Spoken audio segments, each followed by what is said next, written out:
Ya, selamat apa ini? Sore ya? Siang ya? Siang dan seterusnya lah ya. Hari ini kita ketemu membahas tentang ransum. Ya. Ransum ini ya bagian daripada faktor variabel cost yang paling tinggi.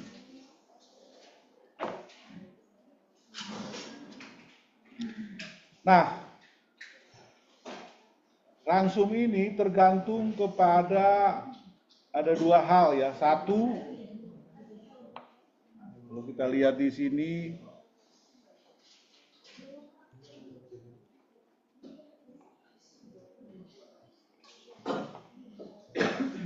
genetik, yang kedua lingkungan. Nah, kalau genetik itu ya beda bangsa pasti beda kebutuhannya. Ya. Misalnya babi ras dengan babi lokal beda kebutuhannya. Jangan pakai NRC kalau babi lokal. Karena kecil dia, kalau kasih NRC rugi. Nggak akan gede-gede, rugilah. Saya udah pernah nyoba babi kampung yang hitam-hitam itu, saya kasih ransum NRC. Sampai dia 60 kilo, bisa sama. So. Nah, setelah 55-60 kilo, yang babi Durok, Landrace, Yorkshire itu masih terus sampai 110 kilo. Yang ini udah belok.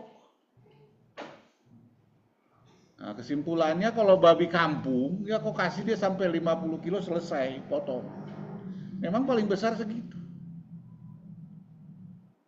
Dipaksa pun dengan ransum yang bagus, rugi. Itulah ya genetik. Makanya kalian ini kan bawaan ya, bagaimana dia genetiknya berhubungan dengan ransum sehingga jumlah selnya dan pembesaran selnya itu maksimum.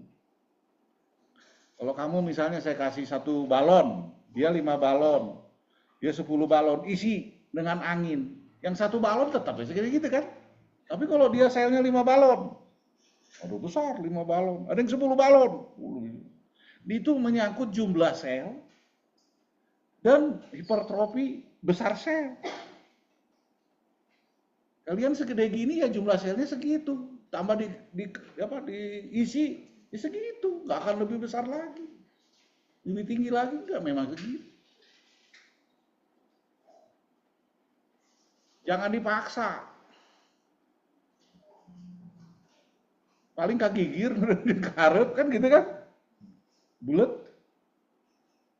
Nah ini yang dinamakan potensial genetik. Itu bawaan. Nah kalau fisiologi state, tingkat fisiologi, itu menyangkut periode.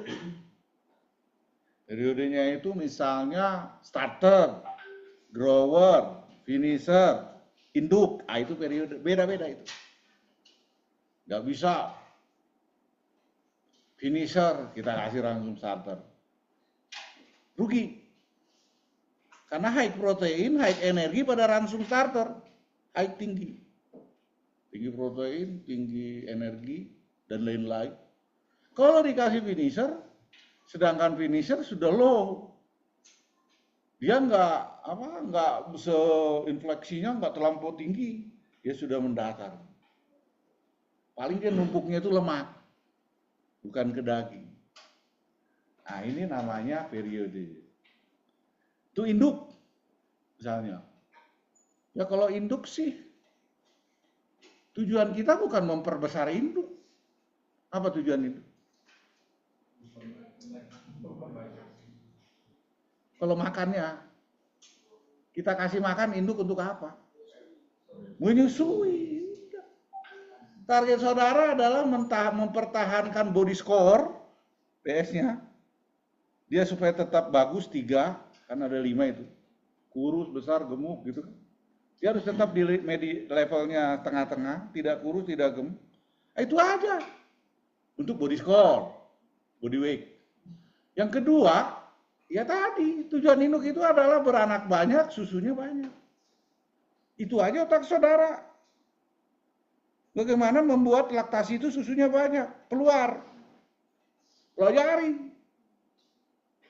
Google sekarang kan banyak AI itu. Bagaimana meningkatkan jumlah produksi susu pada induk, gitu. Otaknya itu aja untuk induk. Jangan yang lain-lain. Kalau untuk starter, bagaimana starter ini cepat gemuk sampai finisher itu udah. Nggak usah dulu pikir-pikir yang lain. Nggak usah starter mikir banyak susu. Untuk apa? Belum ada susunya. Itu konsepnya ini di performance potensi fisiologi, status fisiologi.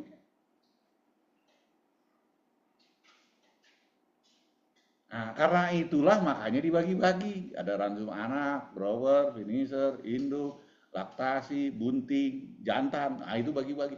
Minimum 5. Induk jantan, induk betina, induk laktasi, starter, grower, finisher. Itu nggak bisa kau campur. Harus pas. Induk laktasi beda, yang menyusui beda dengan induk bunting. Ada itu. Dan jangan percaya banget ke NRC. Karena NRC itu dihitungnya di sono, di Amerika. Kita di Sumedang. Kan gitu. Pasti ada yang jomplang-jomplangnya. Baik dari genetik maupun fisiologi. Karena di sana dingin adem, di sini panas. Kelembaban tinggi, di sana kelembabannya rendah. Kita 80 sampai 90. Ada cekaman-cekaman. Yang ada itu apa? Sinaga C, Nathan C, Asep C. Gitu. Jadi kandang kita yang tahu itu hanya kita. Tapi yang kandang itu hanya tahu hanya kita ransumnya. Kita hanya ngebandingin ketika kita buat ransum sesuai NRC, kita tetapkan kandang di Tanjung Sari, pasti gagal. Kenapa? Genetiknya nggak sama dengan F1 dengan kita F12. Dia F1. Tadi potensial genetik. Belum faktor lingkungan tadi.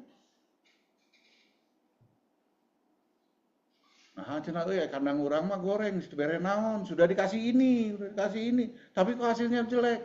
Ya lihat ternaknya, lihat lingkungannya. Barulah keluar NR Asep, NR kandang kita udah. Nah, itulah menjadi kita punya pustaka sendiri.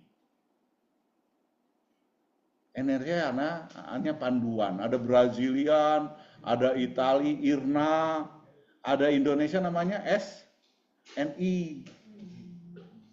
Nah, itu berbagai-bagai hal itulah yang akan kita yang menentukan. Kalau kamu di Amerika ya NRC, kalau kamu di Brazil ya Brazilian, kalau kamu di Prancis ya di Italia Irna, kalau kamu di Indonesia ya SNI. Tapi yang benar di mana? Sorangan tentukan. Mana yang kau pakai, yang kau lihat hasil performan dari ternakmu yang paling bagus. Bukan apa kata orang, tapi ternak kita yang tidak pernah berbohong.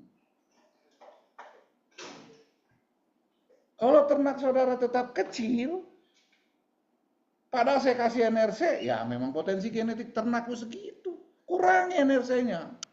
Makanya untuk lokal itu 60% NRC saya pakai.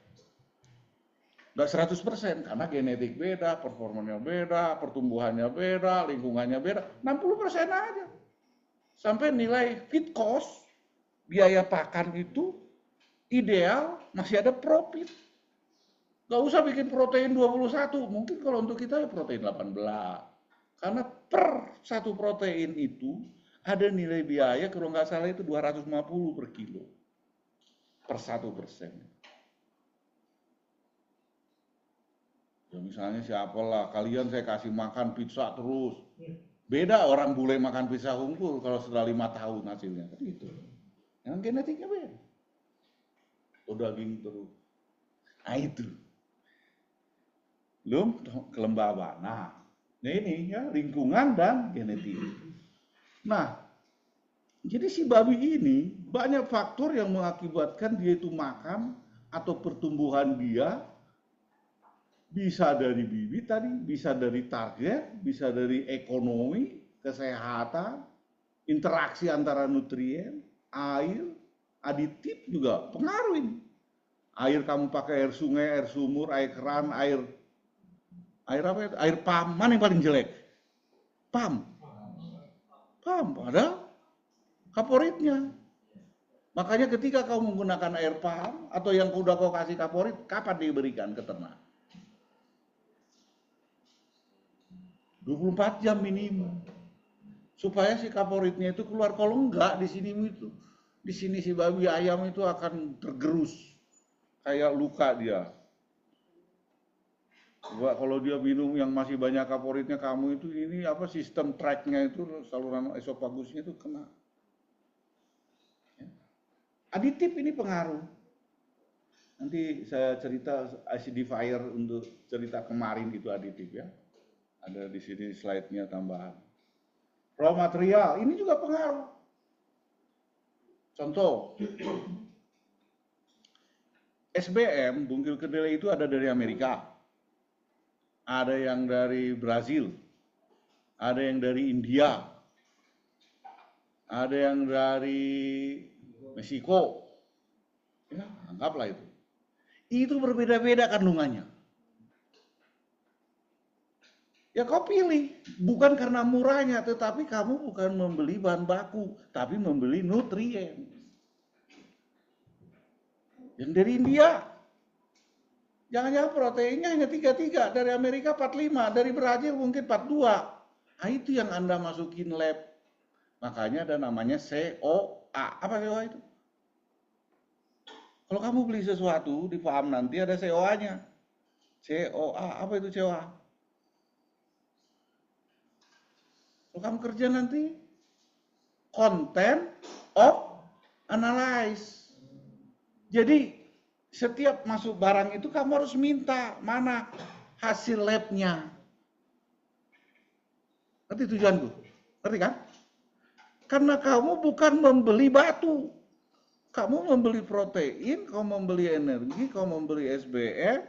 Berarti kalau SBM sebagai sumber protein, mana COA-nya, content of analyze-nya. Itu wajib. Jangan nanya ini apa, SBM, asup, gudang, ini naon, dedak, asup gudang. COA-nya mana? Hasil labnya dari fakultas misalnya, hasil labnya dari lab lain, harus ada itu. Kalau enggak gitu mah ya, kau digoblok-goblok nanti sama karyawan. Karena dedak dari Karanganyar, dedak dari Majalaya, dedak dari Indramayu beda. Ingat loh itu. Aku bukan nakut-nakutin, aku pemain. Iya. Sekarang dedak dari Pak Haji A, Haji B, Haji C, Asep, Tarjan, segala, itu beda.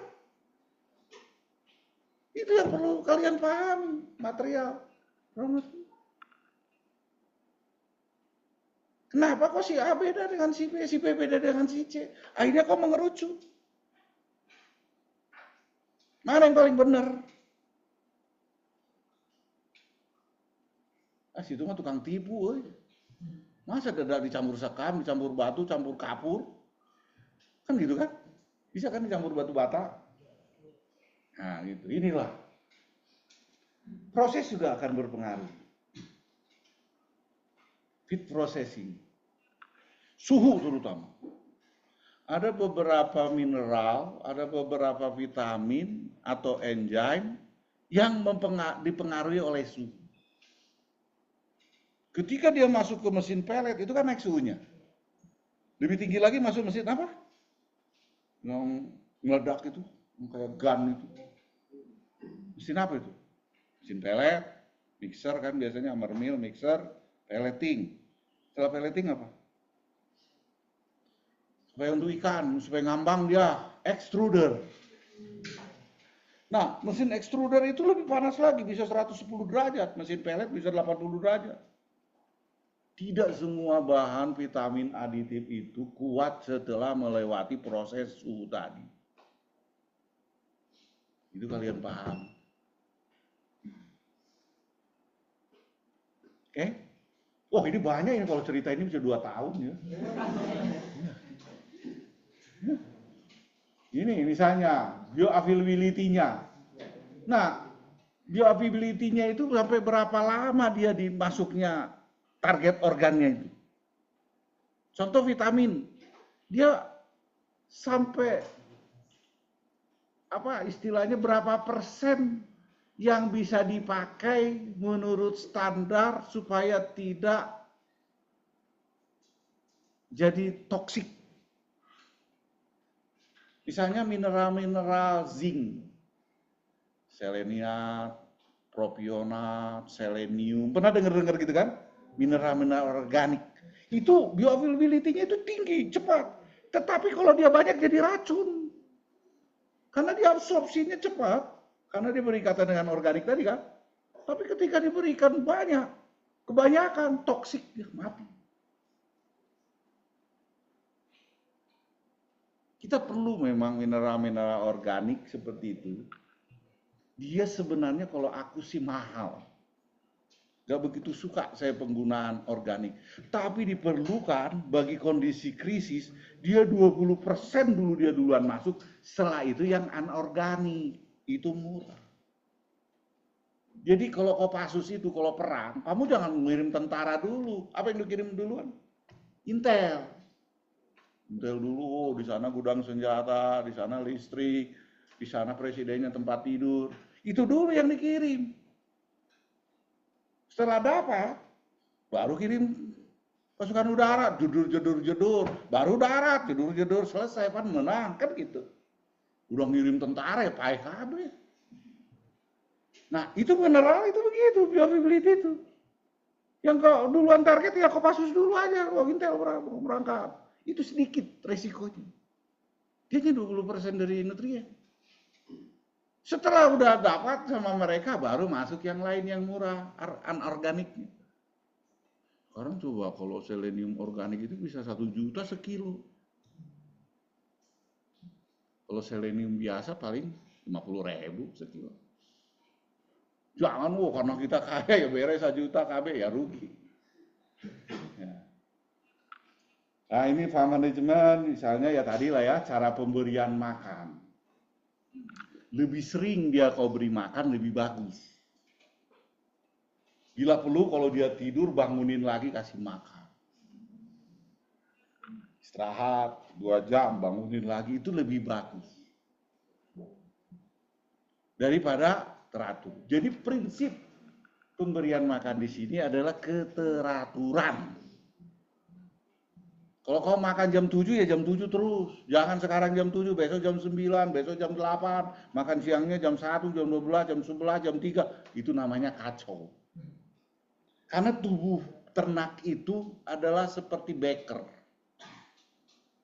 Dia on time. Jadi ketika dia pagi matahari kok bunyi cengkong korongok ayam, itu langsung asam lambungnya naik. Kalau biasa dia kau kasih makan pagi itu. Udah itu kau siram dia, langsung dia cari makan. Itu baker. Dan itu berputar terus rutin. Berarti ya? Jadi jangan dirubah jamnya. Kecuali kamu udah ad libitum, udah kasih ada tersedia terus ya. Berarti creep feedernya ada yang otomatis itu selalu ada. Sampai sekarang udah dimasukin ke kupingnya radio. Apa tanda AirTag-nya itu. Jadi ketika dia masuk ke ke tempat makannya itu langsung di-scan. Jadi langsung keluar makanan yang sesuai dengan jumlah periode dia. Ada yang udah canggih begitu. Kalau dia nempel kepalanya ke tempat makannya itu langsung di sini ada barcode-nya, trik bunyi Oh ini grower nomor 35 kasih 2 kilo, 2 kilo habis. Nanti datang treat, finisher. Dan di tempat diri dia itu udah jadi timbangan. Berat 60 kilo, makanya 2,5 kilo, keluar. Udah canggih sekarang, jadi nggak perlu lagi manusia. Udah di-scan langsung kupingnya. Jadi ketika datang, si ini jumlahnya beda, sini beda, sini beda, karena tempat kakinya menginjak itu udah timbangan. Biasanya 2% dari berat badan. Enak udah begitu kan, tinggal leha-leha aja. Dan tempat makannya itu udah terintegrasi dengan silo. Silonya itu tempat makan di luar itu. Jadi anak kandang nggak perlu ngangkat-ngangkat di kandang. Isi silo selesai. Itu kan pakai mesin, isi silo yang bentuknya kayak rudal itu kan, udah terbalik, isi aja itu udah. Nanti otomatis feeder semua masuk kandang. Berapa banyak dia makan, udah otomatis scanner. Kapan dia dipotong, udah otomatis jalan. Jadi misalnya peternakan naon gawena, di bank we lah. Ngitung-ngitung. Nah ini, itu yang hal tantangan yang akan datang itu menarik di situ. Jadi kalau ada waktu saudara, ya kalian lebih, ya setiap zaman ada masanya dan setiap masa ada orangnya. Ya. Jadi masa saudara itu yang aku lihat AI. Semua farm nanti gitu. Jadi alokasikan waktu hidup saudara itu 10-20% mempelajari itu. Karena nanti ketika kalian masuk farm, gak kayak kapal yang kita lihat sekarang ini zaman saudara itu. Gak ada yang angkut-angkut lagi, enggak. Apalagi babi yang modern sampai lantai 12 kan gitu kan. Kayak 20 lantai kandang bagong. Ayam juga nanti ada kandang 20. Gak kayak kita bayangin ini. Nah, berikan waktu saudara mempelajari dinamika-dinamika. Aku yakin sih itu. Ini nggak tahu ada nggak mata. Tapi basic sign-nya nggak apa-apa ini. Karena nggak bisa lepas kita dari basic sign-nya itu. Kalau babi nggak bisa jadi ayam, ayam nggak bisa jadi sapi. Nutriennya kebutuhannya. Ya. Oh ini eksternal ini ya. Regulasi, wah ini juga pengaruh. Sekarang pemerintah sedang menggelontorkan jagung 50.000 ton, kira-kira itulah 56 sekian ribu ton. Karena harga jagung 6.500, Bulog mencairkan jagung 5.500 supaya memurahkan harga ayam, harga daging dan lain-lain. Nah itu government itu regulasi. Nah pengalaman yang aku dengar di luar, kenapa harga daging di Brazil dengan di Indonesia, di Eropa, Amerika lebih murah dibanding di Indonesia? Dia itu pinternya itu mensubsidi feed. Jadi Amerika itu nggak membantu peternak kasih duit, enggak. Dia kasih jagung murah, dia alokasikan anggaran jagungnya lebih murah. Bungkil kedelainya lebih murah. Sehingga kalau 70% cost untuk feed ini, ya jelas HPP-nya jadi murah. Kenapa murah? Ya disubsidi negara bahan bakunya. Bukan peternaknya disubsidi. Kalau disubsidi peternaknya itu calon biang-biang koruptor itu. Itulah yang ujung-ujungnya nanti korupsi di peternakan. Menterinya masuk penjara. Tahu ada kan menteri masuk penjara peternakan? Gara-gara sapi. Oh ini upahku nggak mati. Jadi kalau kau mensubsidi peternak manusianya, ya rugi. Pasti bisa dibawa kabur uangnya. Tapi kalau kau mensubsidi pakan, bibit, obat, untung peternaknya menjadi lebih murah. Nah, itu. Jadi mana tahu nanti kalian kerja di farm, gitu ya. Nah ini biayanya. Ya, biaya pakan itu Lumayan ya, bisa 70, 30 yang lain. Nah ini kalau dibelah, inilah mulut babi itu. Kenapa hidungnya di depan? Ya ada gunanya. Jadi babi itu penciumannya lebih penting dari lidah. Apa yang paling dia suka? Bau susu, bau ikan. Nah kalau dia hidungnya di depan, berarti makanannya bagus mes atau bagus pelet. Kenapa nggak mes? Masuk ke dalam hidung, nggak itu. Boleh mes, tapi harus kau kasih air. Ya kayak apa, belum gitu ya. Kalau kering, berdebu, masuk hidung batuk.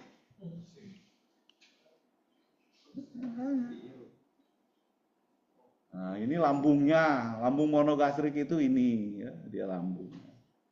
Satu ya, nggak ada rumen, abomasum aja lah kalau di sapi. Ini ususnya, ini usus halus ya, ini usus 12 jari. Ya sama lah ususnya. Ini usus halusnya, ini mikrofilinya, di usus halus ada namanya fili, mikrofili, ada kripta. Nah, semua makanan itu yang kita makan atau babi makan itu hanya tergantung kepada di sini saja. Diserapnya itu hanya di usus halus ini, di bagian mikrofili ini. Makanya sekarang orang efisiensi pakan itu selalu menjaga kesehatan ini, kesehatan usus. Kalau ini rusak, filinya gundul, tidak ada rambutnya, itu bypass makanan itu. Lewat dia, nggak akan diserap ke tubuh kita. Karena ini kan di luar. Jadi kalau kau tarik benang dari mulut babi sampai terus kau masukin, itu keluar pantatnya nggak? Kalau masukin benang. Dari mulut terus sampai ke usus ke dalam, keluar nggak di pantatnya? Keluar kan? Itu berarti di luar. Bukan usus itu di dalam, bukan di luar sebenarnya. Hanya dia berbentuk pipa. Ketika dia masuk ke dalam itu, ketika dia masuk ke darah ini nih, pilih di sini ada pembuluh darah kil, pembuluh lemak ya, arteri, ini kil, lemak yang kayak yang biru ini, yang merah protein dan lain-lain plasma. Itu baru di dalam. Kalau masih di dalam dikeluarin BAB mah itu namanya bukan dicerna. Makan 1 kilo, keluar 1 kilo, ya berarti babinya tetap nggak tambah-tambah. Nah itu, karena dia tidak diserap di sini. Nah ini aksesorisnya ini. Ya, kalau pankreas untuk apa? Menghasilkan insulin. Ya, enzim-enzim pencernaan dan sodium bikarbonat. Ya. Apa sodium bikarbonat itu? Untuk menjaga pH, menurunkan pH. Supaya lambung yang asam masuk ke usus menjadi netral, sedikit netral lah. Ya. Ini liver, wah kalau liver jangan main-main terhadap hati. Nah, itu bisa menghasilkan empedu ya, bile storage, kandungan empedu, metabolisme protein semua di hati. Lemak, mineral juga banyak di hati. Makanya kalau livernya udah kena, ya udah makan apapun nggak berguna. Apa fungsi empedu? Udah tahu kan? Ini ada empedu di hati, bile. Cairan empedu itu apa? Untuk melarutkan lemak. Supaya bisa dicerna oleh enzim lipase.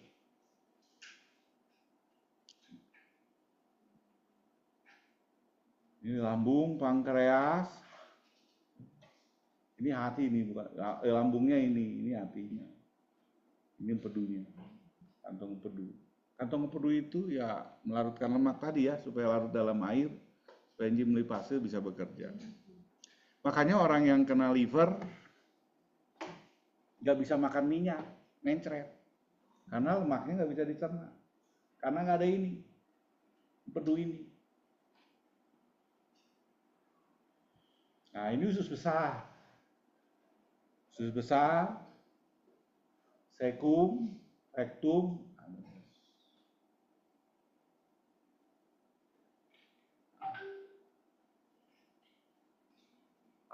Nah, inilah makanan itu. Ada nggak semua makanan itu diserap, tapi ada juga yang dibuang.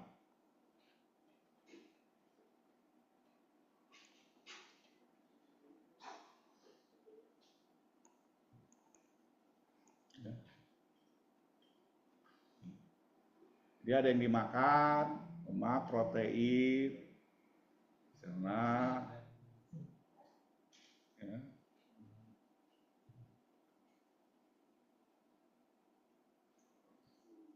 Itulah kecernaan. Berapa yang diserap, berapa yang keluar, dibagi, itulah kecernaan. Karena kecernaan makanan itu tergantung jenisnya. Jadi dia nggak semua makanan itu diserap, dicerna, ya. Jadi ada juga yang dibuang.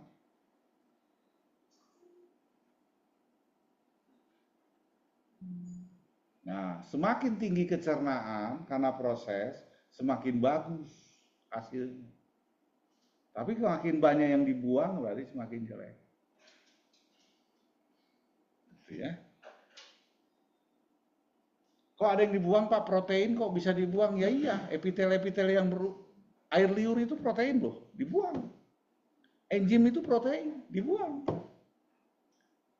Makanya kenapa manusia itu minimum harus 60 protein, 60%, 60 gram protein satu telur. Karena itu dibuang. Kalau kurang, ya tubuh kita mengecil. Kamu bernapas itu membuang energi. Kamu BAB itu mengeluarkan protein kayak itu. Itu tambah kecil orangnya. Makanya bilang busung lapar lebih banyak keluar daripada di dalam. Yang diserap. Ya. Jadi makanan itu oleh tadi fisiologi, kebutuhan zat makanan, status pertumbuhan tadi ya, ada ya. Nah, ini status pertumbuhannya. Pre-starter 5 sampai 10 kilo, starter 10 sampai 20 kilo, grower sampai 55 kilo. Ya. Finisher berapa? 60 sampai 100 kilo. Itu beda kebutuhannya. Nah, ini beberapa buku, ini NRC, ini Brazil, ini INRA, ini National Swine, ada SNI juga. Terserah buku mana yang kau pakai, tergantung jenis babinya. Nah, makanan itu intinya itu adalah ini. Ada namanya bahan organik, terdiri dari protein, lemak, vitamin, dan karbohidrat. Ada namanya anorganik, terdiri dari kalsium, fosfor, garam, mineral, aditif, ada air. Jadi bahan makanan itu harus lengkap. Jangan hanya organik doang, tidak ada mineralnya anorganik. Atau tidak ada air, habis sudah, rusak. Karena semua makanan itu dibawa oleh air. Dilarutkan di air. Jadi semua bahan-bahan ini harus lengkap di dalam menyusun ransum kalian. Ada protein, lemak, vitamin, karbohidrat, itu organik. Jumlahnya ada anorganiknya, kalsium, fosfor, garam, mineral, lain. Ada air. Ada juga sugar, ya itu karbohidrat macam-macam itu. Ada serat, ada pati, ada gula. Ini sama sih karbohidrat. Jadi ransum itu harus lengkap. Ada semua, oke? Nah, kalau kita bagi menjadi seperti kue, bolu, nah inilah urutannya. Karbohidrat tadi, hampir banyak ya? Lebih banyak ya, setengahnya lebih ya. Energi, broken rice, cassava. Cassava tahu cassava itu apa? Singkong, corn, rice bran. Rice bran itu apa? Rice bran. Uut. Bekatul. Bekatul rice bran. Whole wheat itu gandum, sorghum, wheat bran apa? Wheat bran apa? Pol, polar. Aku mah itu sarjana peternakan ya. Nah, kelihatannya kalau kita lihat pembagiannya dalam ransum babi ini, energi atau organik tadi di dalam sistem ini lebih banyak yang ini nih. Ini lebih banyak, hampir lebih dari 60%. Ya. Baru yang kedua apa? Kuenya yang paling banyak? Protein. Ketiga? Keempat? Ya fiber lah ya, hampir sama ya. 3-6, 3-6, oil ya 3-6. Jadi yang paling utama itu yang krisis di Indonesia itu adalah, di dunia itu adalah krisis energi sebenarnya. Krisis energi itu krisis makan ini. Yang mahal itu ini. Kalau protein ya dikit, hanya 30%.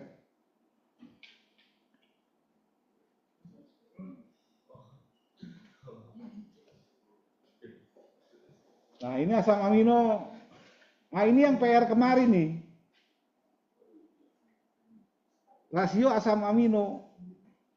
Jadi asam amino itu di dalam tubuh ternak itu ada proporsinya. Yang tugas kemarin itu. Contoh misalnya semua berdasarkan lisin. Lisin itu posisinya berapa? 1. Treonin ya ada masing-masing ya sesuai dengan pertumbuhannya ya. Karena ini harus menyangkut kepada drum. Kalau kurang, jadi drumnya bocor. Jadi 1 ekor babi itu tubuhnya akan utuh, ngisinya banyak bila seimbang. Coba saya tes ke saudara nih. Babi 100 kilo beratnya, ini 100 kilo ini ya. Kebutuhan lisinnya itu 50 gram. Pertanyaan saya, berapa kebutuhan metioninnya?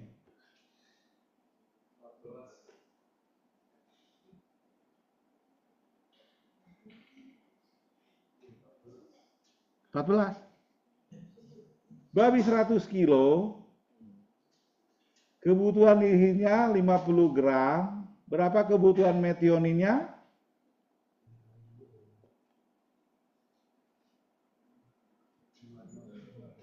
Betul, tadi 28 dibagi 2 kan? 14. 28 per 100 kali 50. Nah ini semua berdasarkan lisin. Kenapa kok jadi lisin? Karena lisin adalah faktor pembatas. Jadi kalau kamu dapat ini, data ini, kamu udah tahu nanti mengisi data yang lain.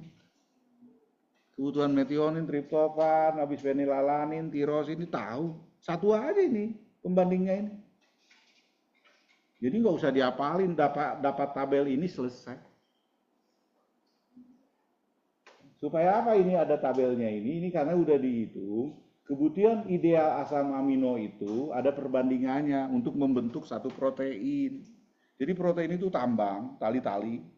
Nah cincin-cincinnya itu asam amino. Nah dipecah asam aminonya, oh ternyata babi 4-25 kilo asam aminonya sekian.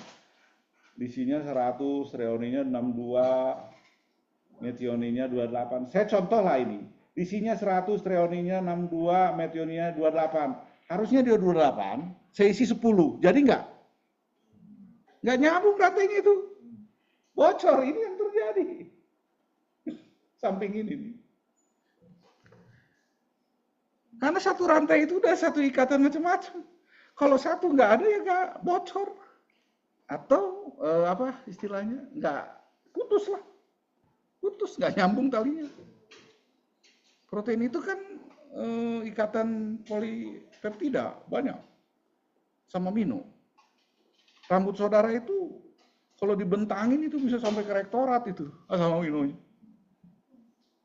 Banyak asam aminonya. Bentuk apa cincin-cincin rantai gitu. Ikatan peptidat. Nah, ini urutan ini ya, untuk induk ini. Nah, kalau kita lihat bahan-bahan tadi itu tadi ada, kamu harus mengklasifikasi bahan ini berdasarkan sumber apa dia. Contoh di sini triptofan, sumber apa? Protein. Premik. Ya, vitamin mineral ya. Soybean oil. Soybean oil. Oke. SBM. Nah itu. Jadi tadi dari daftar-daftar ini, nah kau bagi-bagi dia kemana? Semua harus ada. Ini ke protein, ke fat, ke mineral, ke vitamin, ke karbohidrat, ke energi, ke kalsium, fosfor, mineral, air. Harus ada itu. Asam aminonya rantainya cukup nggak?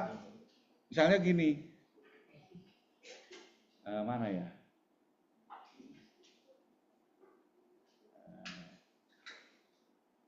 Nah inilah contoh nih. Ini proteinnya berapa? Mudah-mudahan kelihatan. Berapa persen? 20 sampai 30% atau 20% lah kita anggap. Apa itu akurat? Proteinnya 20%. Apa itu akurat enggak? Kau bikin ransum 20% protein akurat enggak? Kenapa? Lebihnya dikit salah.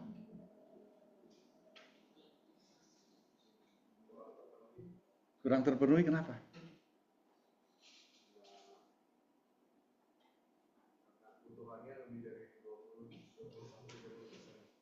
Enggak, oke ya bisa. Artinya ya lupakanlah ya.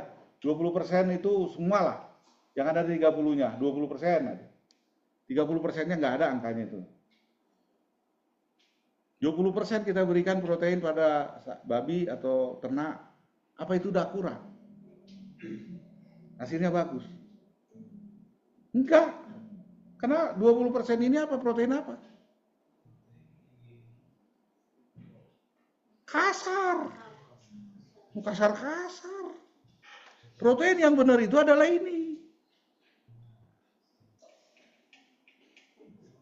Ngerti maksud saya? Kau bikin protein misalnya 20%, tapi argininnya kurang. Jadi enggak? Enggak jadi.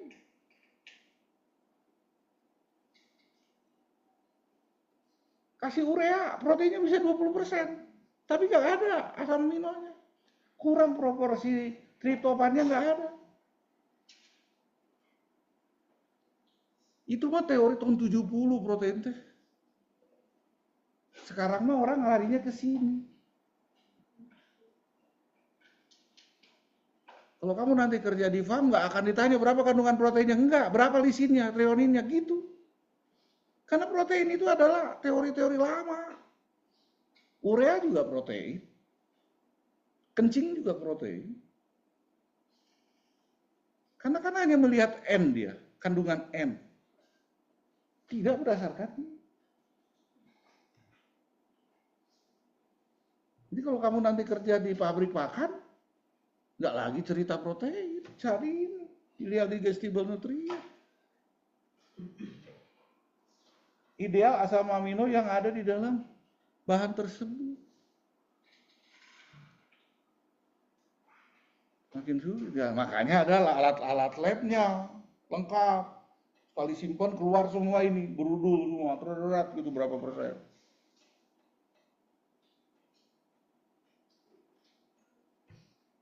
Kalau protein aja, metionin aja 258% bisa. Tapi nggak ada yang lain. Sehat nggak ternaknya? Hanya metionin isinya. Nggak sehat, nggak jadi. Nah, jadi gunanya ini tadi, misalnya tadi dibilang protein hanya 20-30%, itu harus lengkap. Makanya semakin banyak sumber proteinnya semakin bagus. Misalnya gini, soybean meal, habis itu fish meal, poultry meal, rice bran, rapeseed, palm, cottonseed, sunflower meal. Nah, semakin banyak sumber protein dia yang bukan hanya satu bahan, itu semakin menarik. Dia akan saling mensubstitusi yang ini. Ada di sini, tidak ada di sini, ada di sini, ada di sini. Dia saling menutup. Iya, komplementer. Bukan hanya kau makan satu aja, kamu aja rutin makan ikannya ayam itu selama 50 tahun. Saya yakin mati saudara itu. Iya, yakin mati. Karena asam aminonya nggak terlengkap. Pasti ada yang lain kurang. Nggak jadi. Pasti ada otaknya koslet-koslet gitu kan. Ya, ada jadi autis. Iya. Karena saya makan ayam. Makanya kadang telur, kadang ayam, kadang ikan, kadang tempe, kadang apa kacang-kacangan. Itu mensubstitusi protein itu suplemen tadi. Ya sehat. Tapi kalau rutin makannya itu terus dari lahir sampai mati, ya udah cepat mati itu orang itu. Karena nggak ada lengkapnya begini. Itu pasti alam itu memberikan perbedaan-perbedaan. Hanya semakin, makanya anak-anak saudara itu seblak aja terus kau kasih mati itu 6 bulan itu. Karena nggak lengkap begitu. Semakin beragam makanan itu semakin bagus. Ya, catatan itu ya. Nah, ini kebutuhannya. Ini misalnya selalu berdasarkan status fisiologi 5, 7, 8 kilogramnya. Ini berat badannya. Nanti di kebutuhannya itu ini. Tapi kalau kamu capek lihat ini ya lihat ini aja. Cukup. Isinya berapa? 100. Kebutuhannya berapa? 8. Bisa nggak yang ngertikannya? Kebutuhan babi starter misalnya, kita tes ya. Starter kebutuhan.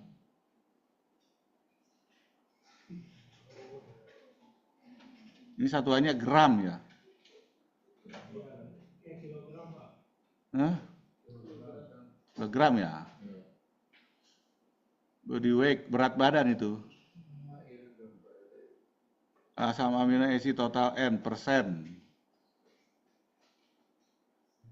Body protein deposit gram per day. Body weight gain pertumbuhannya persentase atau NRC lah, dari NRC coba ya, ada NRC nggak di sini?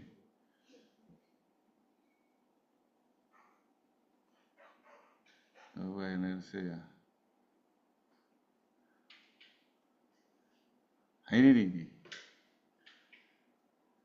Ini SNI. Ya, protein kasar itu 19 minimum. Kalau ada min hati-hati, kalau max ya hati-hati.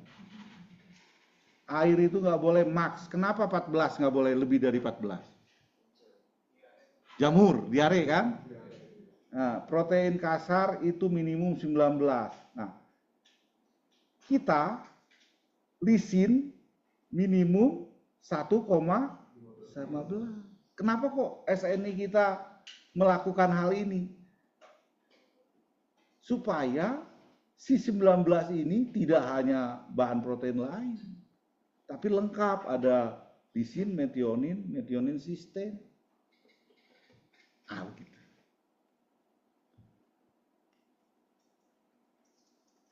Jadi nutrien itu abu misalnya, kalsium, fosfor, ini kebutuhannya. Itu kalau kita SNI ya, Standar Nasional Indonesia. Fosfor yang tersedia, available fosfor minimum 0,55%. Harus ada, kenapa harus ada alfa toksin?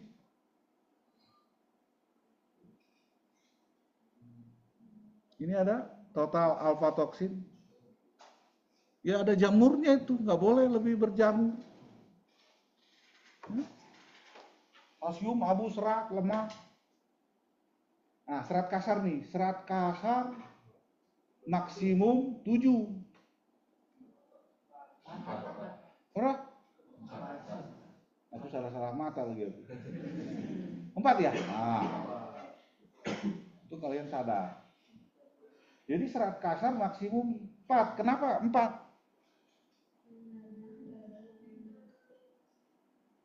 Apa? Iya, karena monogastrik. Pencernaan.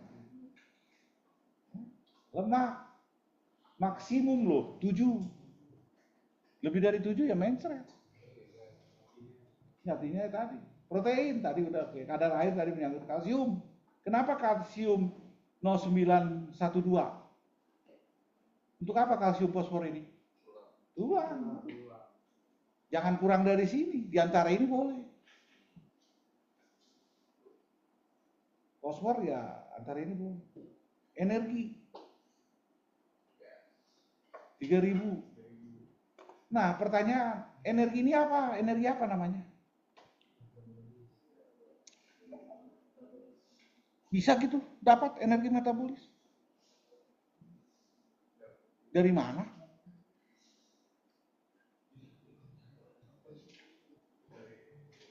Dari mana keluar dari energi metabolis?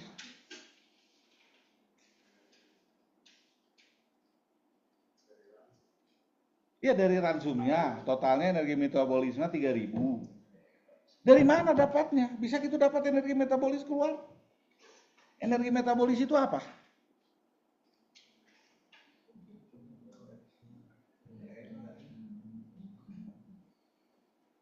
Kamu nggak energi? Dalam kalian kuliah ilmu makanan ternak kan? Kan ada gross energi, energi bruto gitu kan? Ada energi setelah itu keluar jadi feses. Itu berarti energi yang dicerna. Betul kan? Kan energi itu pakan itu gross energi kan, energi total. Terus dimakan. Ada yang jadi feses, ada yang dicerna, energi yang dapat dicerna. Nah, setelah itu energi metabolis apa? Energi dicerna dikurangi urin. Kan gitu kan? Kalau ini dari mana dapatnya? Makanya ini lagi di demo, SN ini salah. Dari mana dapatnya? Memang ditampung urin babi.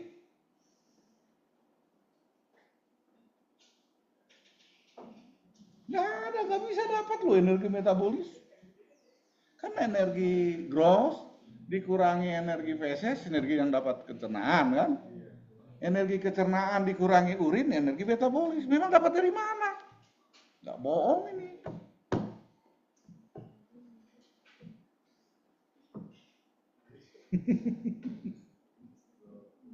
Betul kan? Masa ditampung energi urinnya? Pitmill nggak ada yang sanggup itu. Berarti dia harus mengeluarkan riset dong. Kurangi energi feses, dikurangi energi urin, dapatlah energi metabolis. Nggak gitu. Nah biasanya, ya kalau ada keluar daftar begini belum dirubah sih. Kalau ada energi itu berarti menyesatkan, itu ngarang itu. Kita sedang rubah ini, SNI ini salah ini. Kalau energi gross bisa di lab, bom kalorimeter kan? Di bom kalorimeter dapat energi total, gross energi. Tapi kalau energi yang dapat dicerna harus keluarin feses dulu. Apa memang dia dikeluarin fesesnya dulu? Enggak. Masa pabrik pakan bikin penelitian feses setelah itu urin? Nah biasanya 80% itu metabolis. Hanya perkiraan. Aduh, sorry, dari slide-nya ada nggak di sini? Nggak ada ya.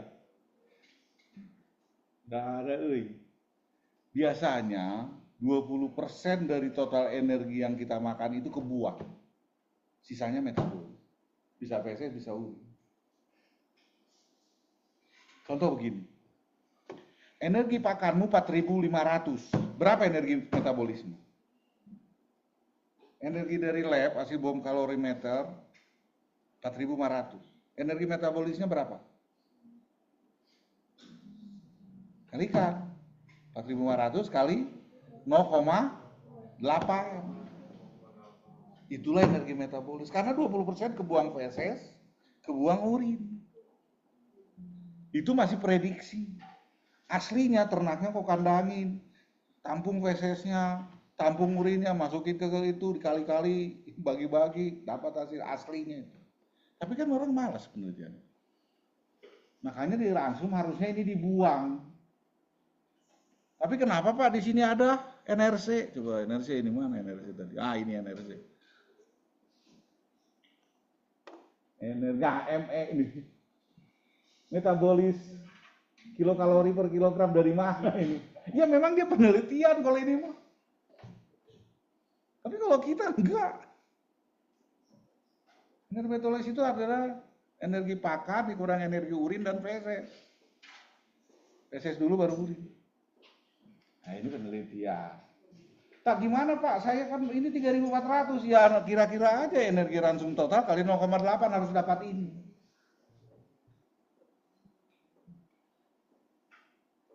.80% dari energi pakan hasil lab itu minimum dapat ini. Nah gitulah amannya. Tapi kalau aslinya kita ya penelitian sendiri. Oke ya, itu NRC lah contoh ya. Nah ini bahan-bahannya sumber protein, lemak, energi. Nah, ini kandungan-kandungan. Pak, kenapa kok harus ada bikin kandungan-kandungan begini? Jangan percaya ke tabel orang.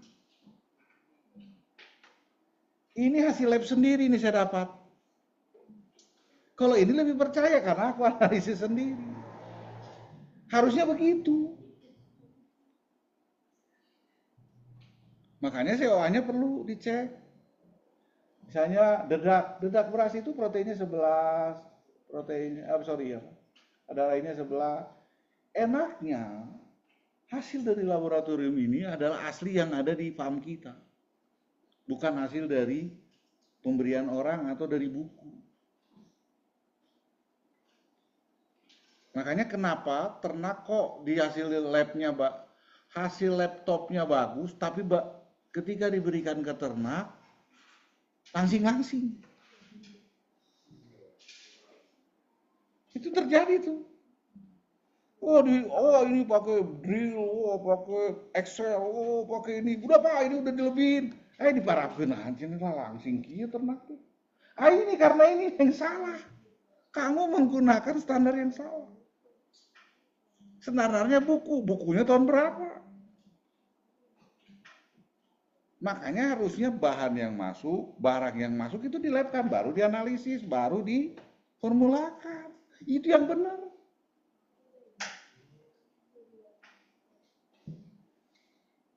Datang misalnya kamu Bang, ini dedak seberapa proteinnya?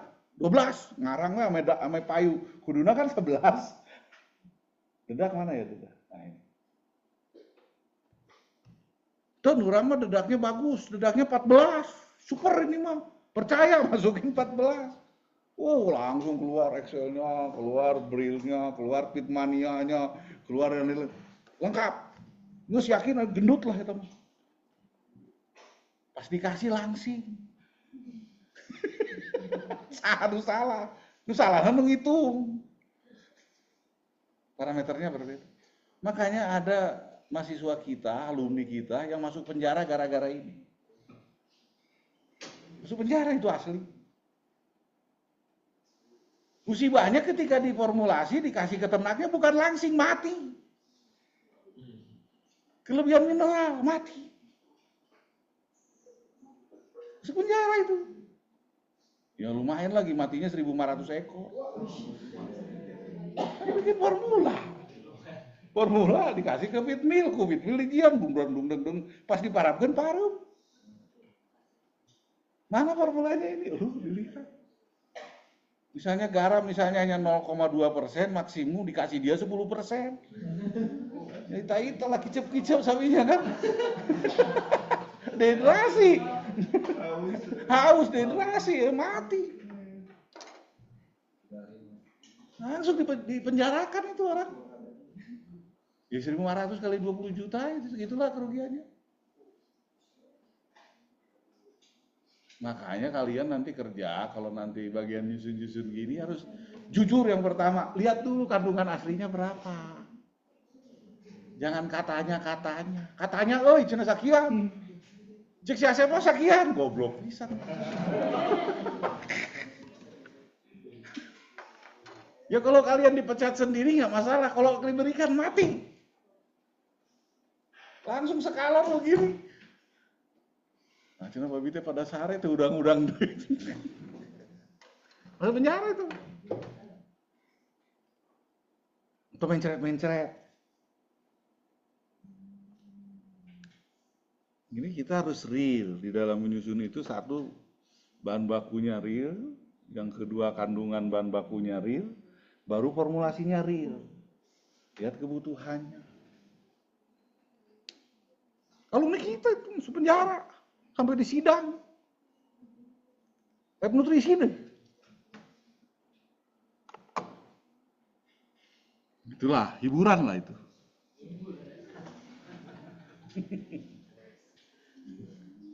Ini air. Di air itu ada 2 kali bahan kering, minimum ya. Kalau untuk laktasi bisa 5 kali. Ya. Untuk apa air itu? Ya itu. Jadi kalau dia makan 1 kilo, airnya itu harus 2 kilo. Makan 3 kilo, airnya 6 liter. 6 kilo. 2 kali dari makan. Nah ini konsumsi harian dan air minum ya. Ini SNI sama tadi, SNI. Ini kebutuhan untuk induk, show, bunting, laktasi, apa ini berarti kering. Nah ini kebutuhan kadar air, bahan kering, protein, kalsium, fosfor. Ini SNI juga, pakan starter, berat tadi sampai 20 kilo. Ya. Grower 55 kilo. Bunting, menyusui. Ini apa ini? ADG, apa ini maksudnya apa ini ya? Lupa aku ini. Apa maksudnya ini? Day to market, hari menuju apa? Potong. Maksudnya apa ini? Ada kurang-kurangnya maksudnya apa?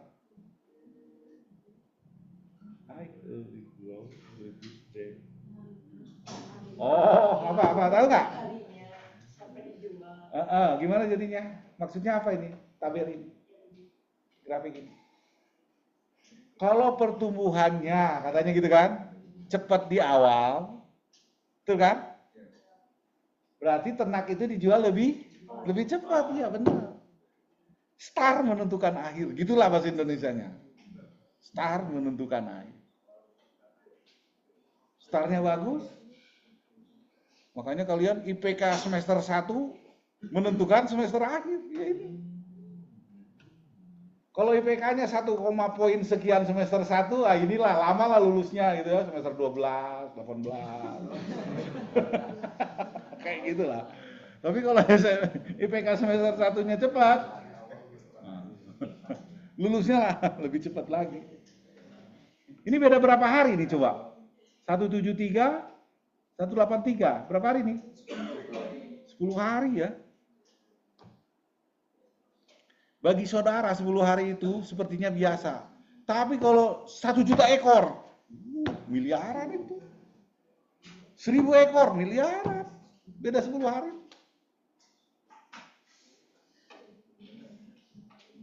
Kalau misalnya farm sekarang ini kan 500 ekor aja. 10 hari 500, makanya 3 kilo, berarti sehari 1,5 ton.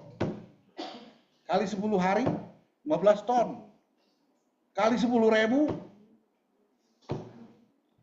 150 juta. 10 hari itu bedanya. Hanya 500 ekor.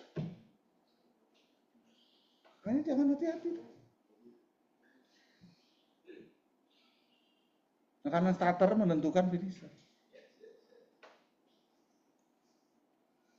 Jadi hitungnya itu baru pakan, belum gaji karyawan. Belum listrik, belum air, 10 hari. Listrik berapa watt? Air nyemprot berapa tangki?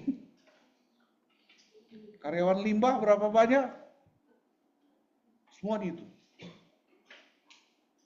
Apa ini? Maksudnya apa ini?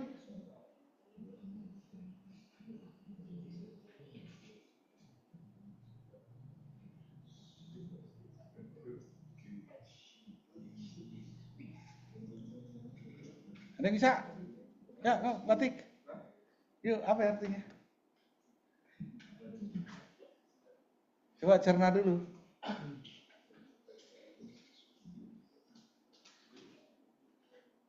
Apa? Ada yang angkat tangan yang bisa?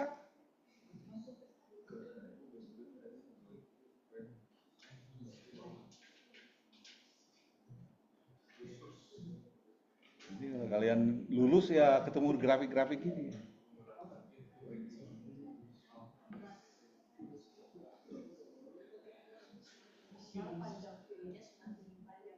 Panjang pilihnya makin panjang. Salah, apa? Ada lagi silakan, info.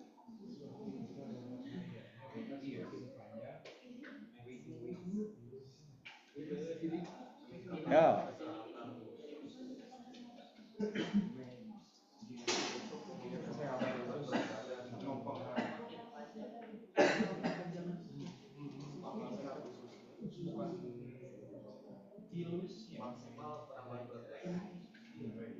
Oh gitu.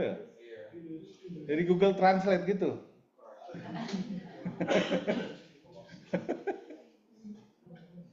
Artinya apa? Gimana? Maksudnya artinya dari gambar inilah. Jadi, nah balik ke sini. Nah tadi ada ini.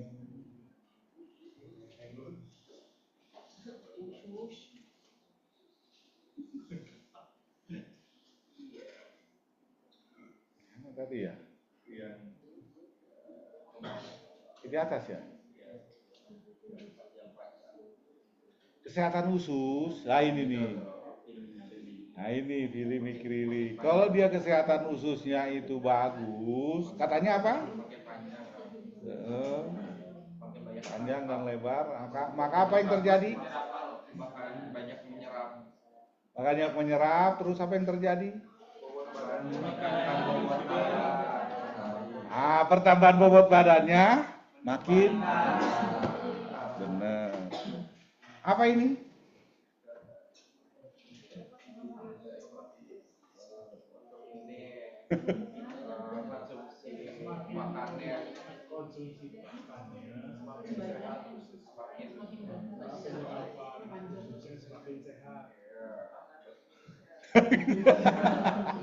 Semakin tinggi viewsnya, Semakin bidding intake semakin tinggi juga. apa sih? Semakin apa? Semakin banyak yang dikonsumsi, Semakin apa tadi? semakin bagus kesehatan dasarnya, tingkat penyerapannya lebih baik, sehingga konsumsi makannya juga ikut meningkat. Jadi lihat grafiknya gini dulu. Lihat grafik itu dari bawah, woy. Baru ke atas. Artinya, ulangi kalau. Kau ulangi apa? Semakin bagus, semakin panjang. Jangan lihat sebelah bawah dulu, woy. Oh, ya kalau lihat grafik bawah, jangan atas.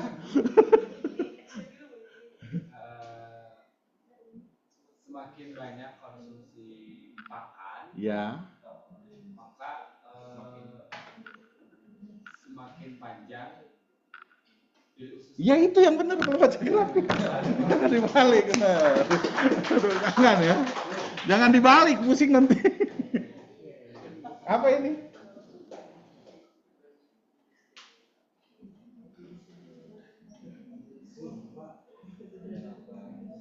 Yang baju coklat. Yang merasa baju coklat tuh papet. Yuk, yuk, yuk, apa itu? Rapanya? Hah, yang baju coklat. Enggak, rambut tukang. Yuk, yuk. Yang, ya, yuk.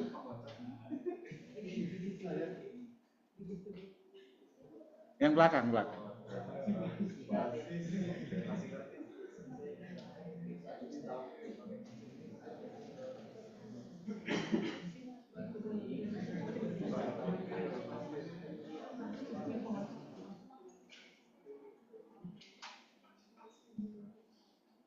Ya, kau.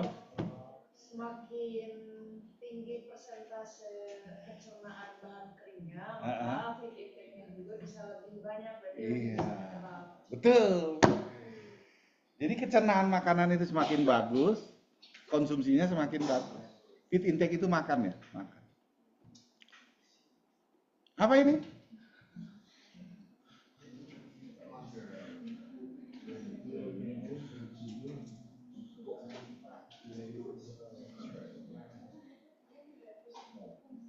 Yang baju coklat teh, kita anu harap tukangin yang baju hitam.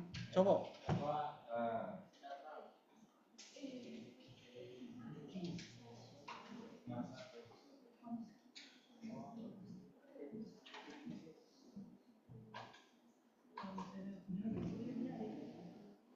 Yuk. Diskusi dengan yang sampingnya. Apa maksudnya ini grafik ini?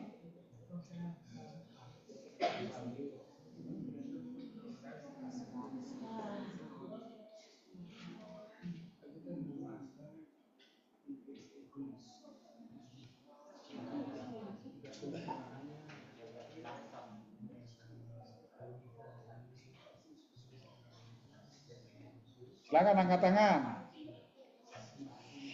Yang baju coklat dulu lah, ngomong sok. Apa maksudnya ini? Nah, kumaha mun gawe atuh.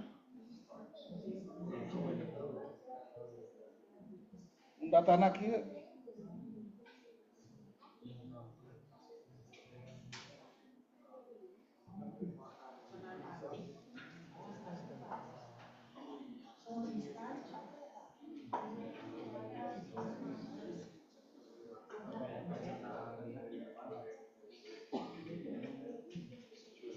Dapat?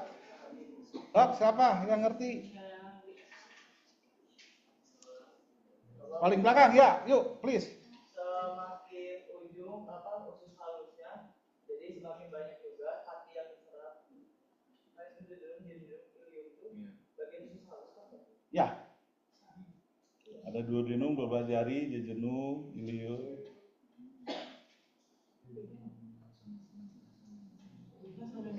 Salah. Ada yang lain? Apa maksud gambar ini?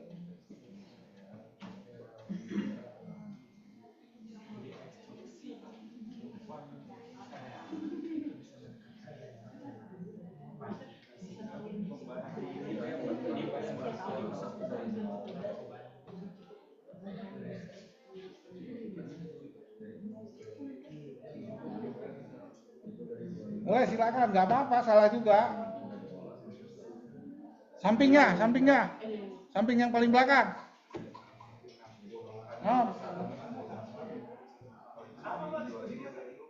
Oh itu, sampingnya deh berarti.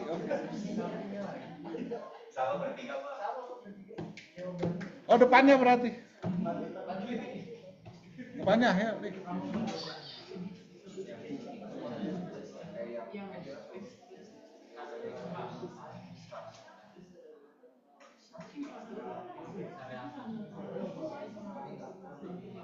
Ya.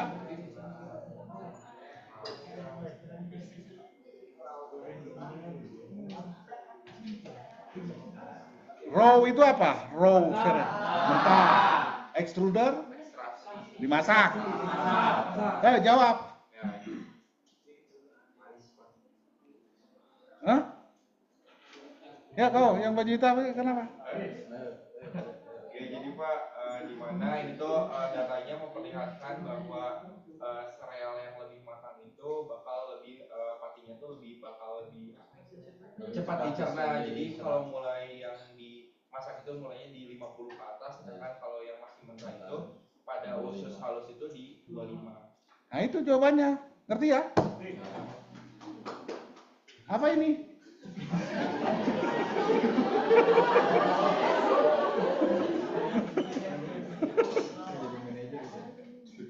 Iya, nanti kan manajer begini. Jadi sereal yang dimasak lebih bagus. Kalau ini apa?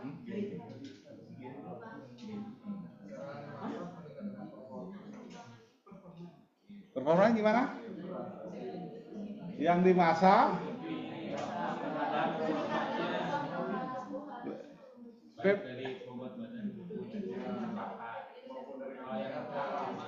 yang bagus itu yang kuning yang merah. Ya, yang masak efisiensi performanya lebih bagus ya. Apa ini?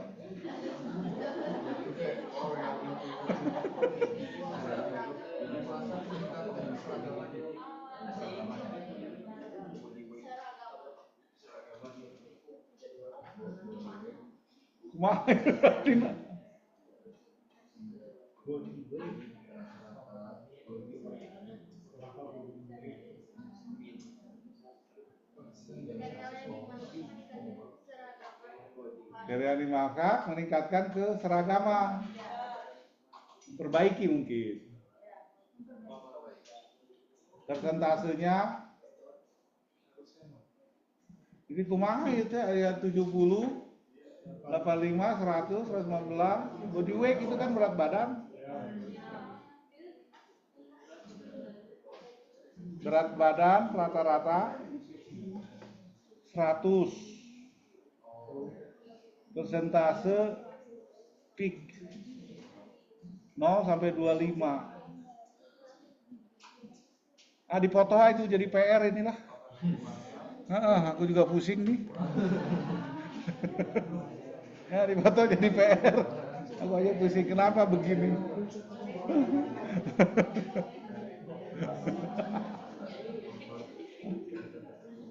Persentase of peak body weight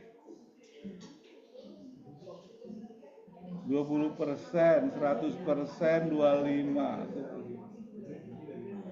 Body weight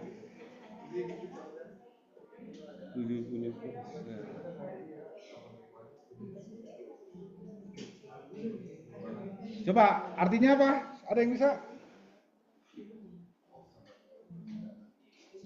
Yang dimasak kuning, yang mentah merah. Jadi kalau dimasak seragamnya di mana?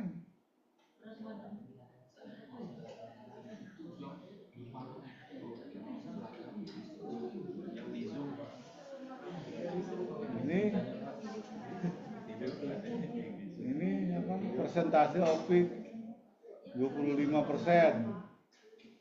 Ini 20%. Ini 15%.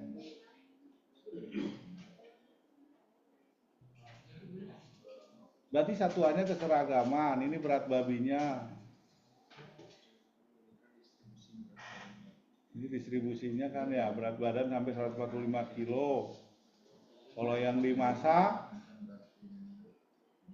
yang kuning ini 25%, yang nggak dimasak 15%. Belum ketemu aku tuh. Apa ini?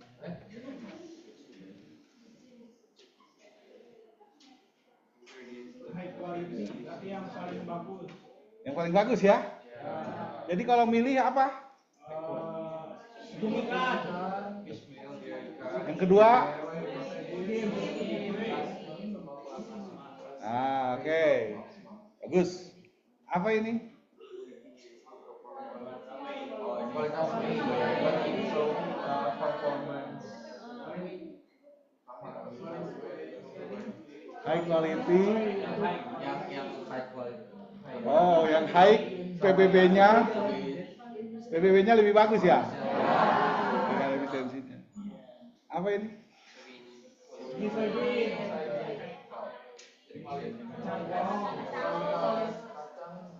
Cang naon gitu.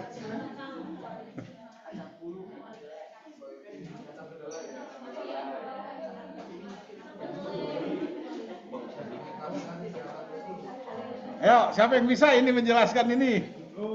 Sok. Paris, sok. Ayo Paris. Nathan, apa Nathan?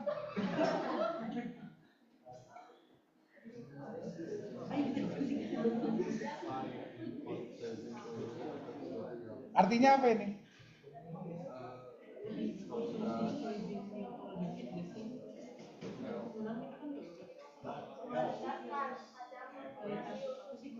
Kualitas kacang kedelai gimana?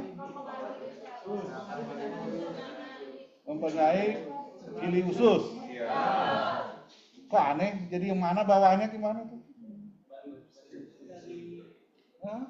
Jadi gimana? Jadi menurunkan aktivitas tripsin, Pak, di gili usus. Jadi soybean ini mempengaruhi aktivitas tripsin di dalam gili usus tadi, Pak. Jadi semakin ini tuh jadi makin turun aktivitas. Bawahnya itu apa tulisannya? Tripsin.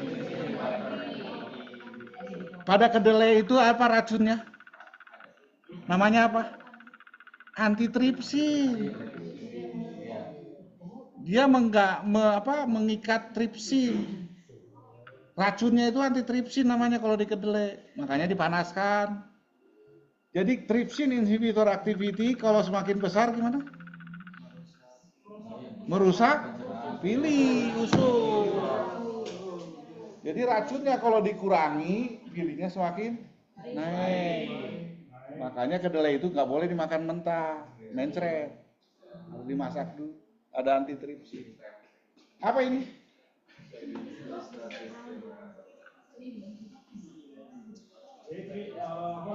Kacang kedelai beda-beda di tiap negara. Ah, benar.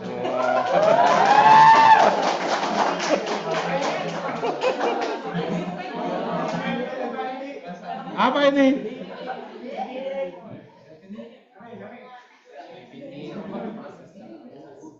Proses pembuatan soybean Proses pembuatan tepung ini, Pak. Mana yang paling bagus prosesnya?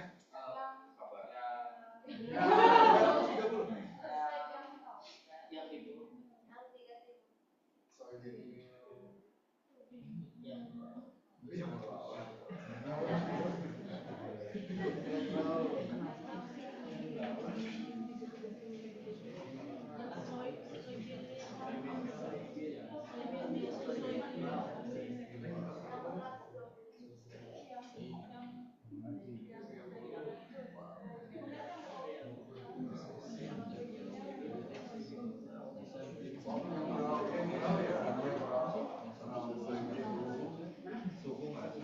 Temperatur sama drain. Oh, kita tuh yang So kalau dilihat dari suhu 110 sampai 125 yang paling bagus mana?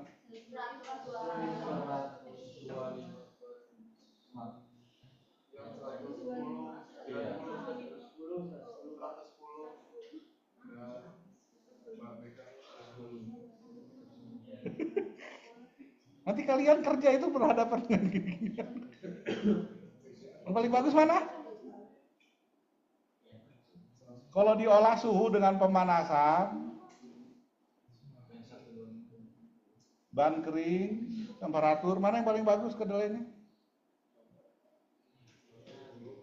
Lihat dari ada body weight, ketetapan bobot badan, feed intake konsumsi, tripsin inhibitor, urease. Jawabannya apa?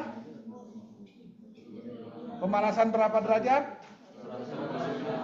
125 dong, 250 ininya 9 kan? Apa ini?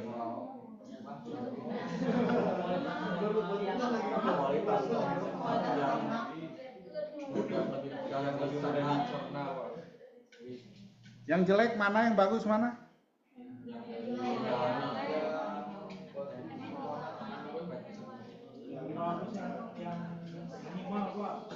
Animal, vegetable, coconut, kelapa, sawit.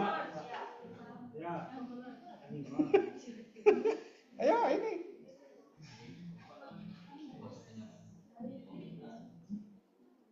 Yang paling belakang baju hitam. Apa ini?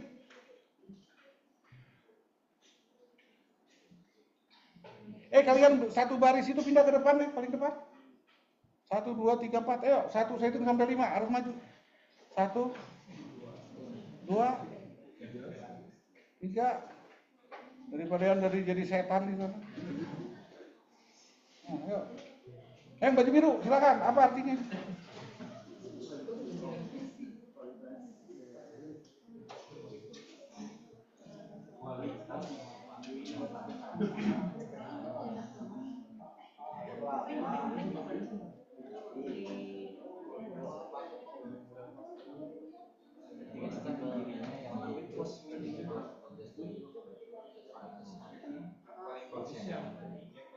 Paling bagus mana? Yang paling jelek mana?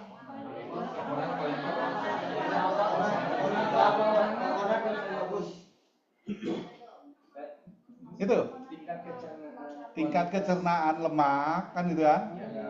Yang paling bagus minyak apa yang kita pakai? Kedua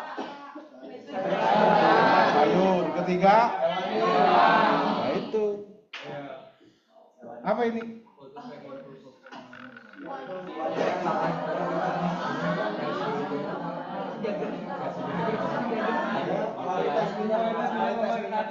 Jadi sama apa ini?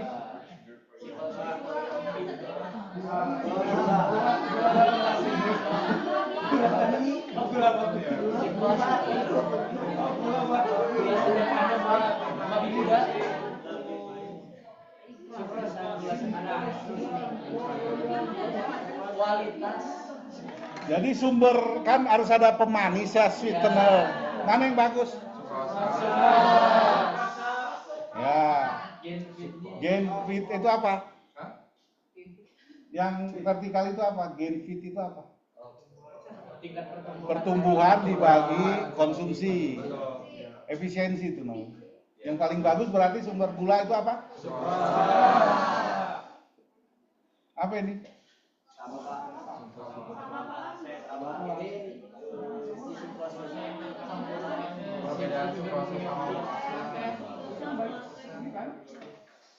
Tadi ini yang paling bagus sukrosa. Paling bagus kalau sebagai pemanis dipakan ya. Terus kalau ini? Molasses. Berapa persen? 100 ya? Apa ini?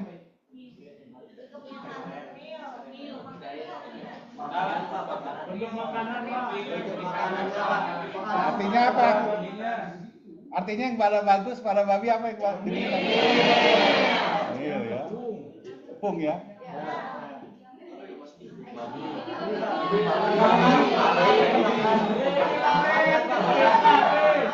Ini apa ini? Kiri kanan itu apa? Itu wadahnya, lihat wadahnya. Apa artinya 1 dan 2 itu? Itu beda babi. Hanya pernah. Bukan. Kalau yang kiri kan kurus, yang kanan gemuk. Padahal sama umurnya. Bukan. Pakannya sama. Ini nih ketersediaan pakannya.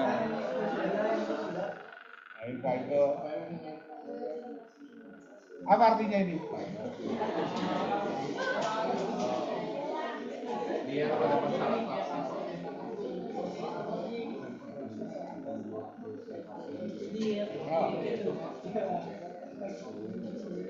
Apa artinya?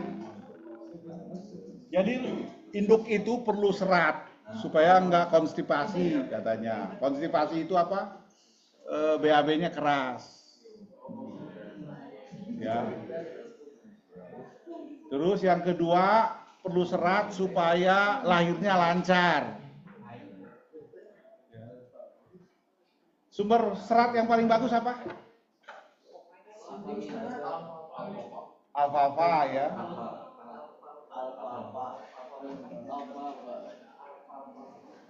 Bisa juga kita nggak pakai serat tapi chemical ya, magnesium sulfat atau natrium sulfat. Apa ini?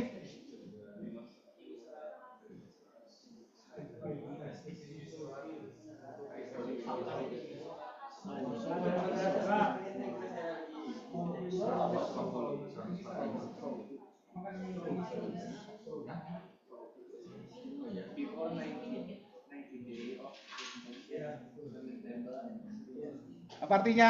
Ayo. High fiber, gestation, so feed. Serat harus tinggi pada induk yang sedang bunting. Yang bagus kurang dari 90 hari kebuntingan apa? Soluble. Soluble itu apa?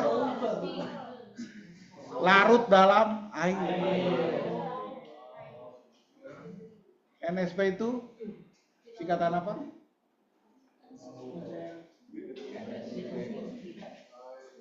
P-nya polisakarida.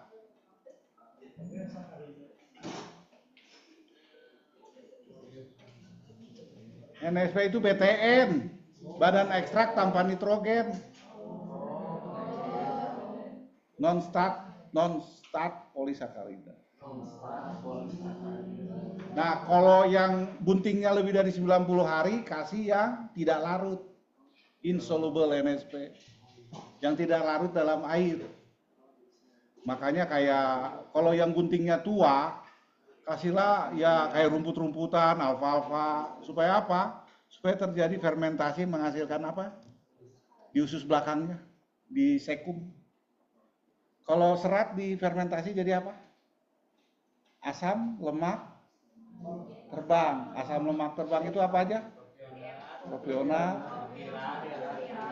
Nah, itu lemak kan? Lemak untuk apa? Kalau untuk induk bunting? Bunting. Susu. Lemak buat susu pada bunting. Nah, ini yang kemarin.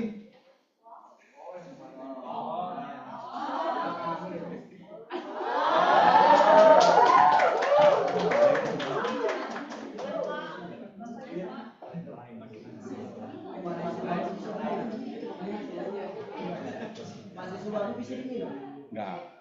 Ya enggak ada, jangan. Untuk babi aja kurang.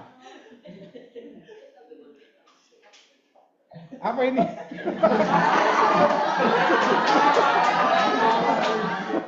Ya udah, ini. Apa ini?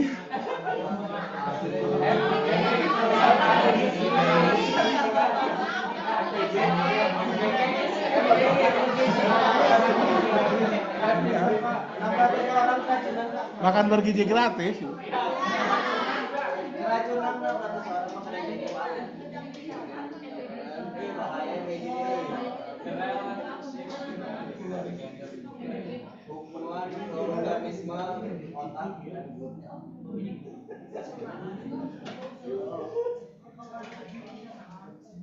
Jadi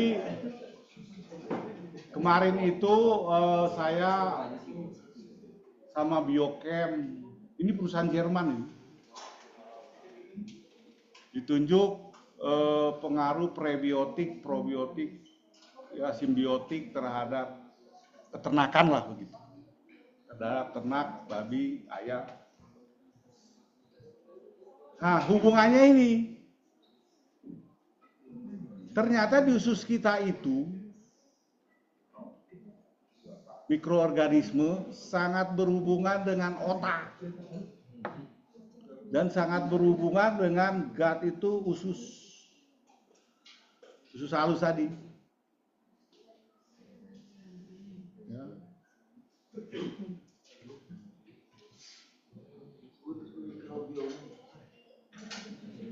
Kalau usus kita banyak coli salmonella, itu karena makanan. Jadi makanan ini akan mempengaruhi otak. Kenapa babi mendadak ganas? Apa? Nah, kenapa mahasiswa demo? Otaknya koslet. Jadi kalau kalian itu kenyang nggak akan deh, santai aja, banyak duit, makan kenyang. Jadi sangat mempengaruhi. Kenapa perut kalian itu keroncongan bunyi-bunyi? Karena ini mikroorganismenya belum kasih makan.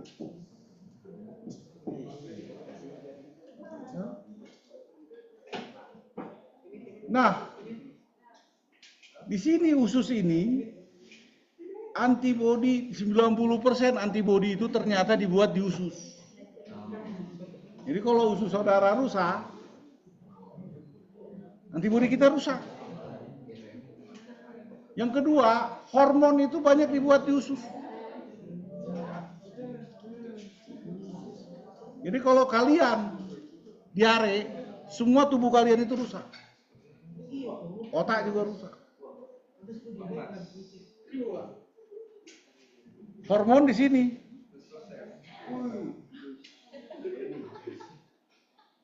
Hormon itu di sini.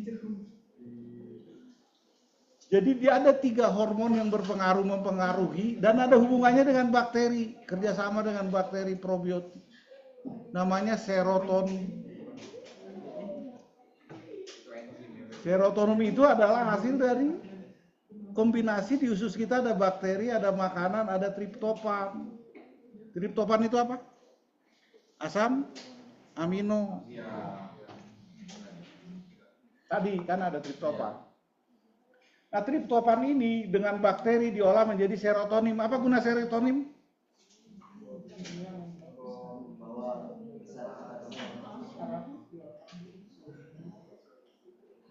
Jadi kalau kamu tidak bahagia, kenapa? Kurang serotonin. Kamu nggak bisa tidur, kamu mual, luka nggak sembuh, tulang saudara mudah patah, pembekuan darah dan hasrat seksual. Kurang serotonin.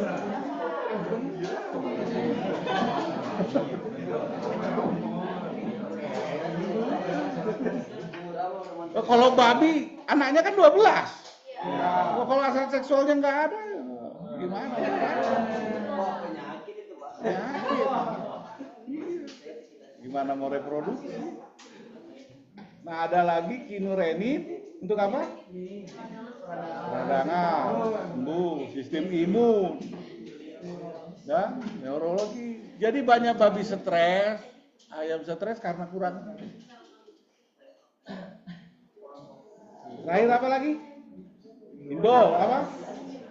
Detoksi, ngeluarin racun, antiinflamasia. Apa inflamasia itu apa?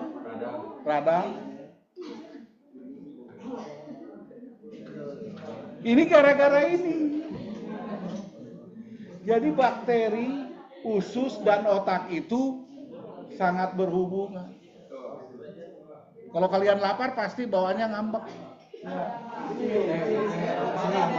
Bete. Tapi kalau diajak teman, ayo ada ulang tahun ditraktir, oh bahagia langsung. Gak tahu ulang tahun. Itu bahagia. Ini lihat nih.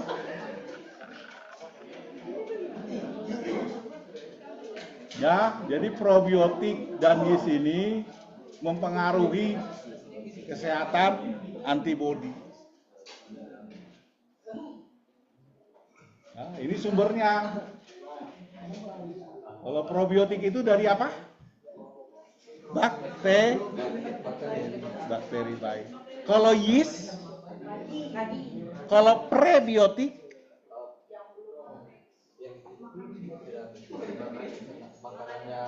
makanan probiotik. Kalau simbiotik, gabungan prebiotik dan probiotik. Kalau yeast saya gabung dengan probiotik, apa namanya? Saya campur probiotik dengan yeast, apa namanya? Simbiotik. Makanannya dari yeast. Probiotiknya makhluk hidup. Bekerjanya di usus. Oke. Baca sendiri, Pak. Nah, ini ususnya. Jadi PBB. Ini Fili tadi. Kalau dia dikasih, lihat ini, kalau tidak dikasih probiotik, ususnya itu pecah-pecah Filinya. Kalau ini kompak. Sehingga imunitasnya, ADG-nya kurang.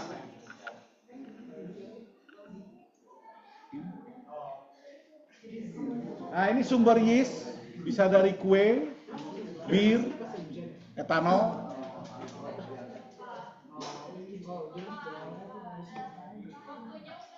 Udah habis kita? Udah, baca sendiri weh.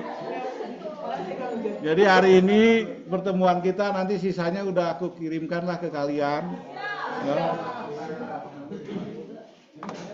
Kita berhenti aja sampai di sini.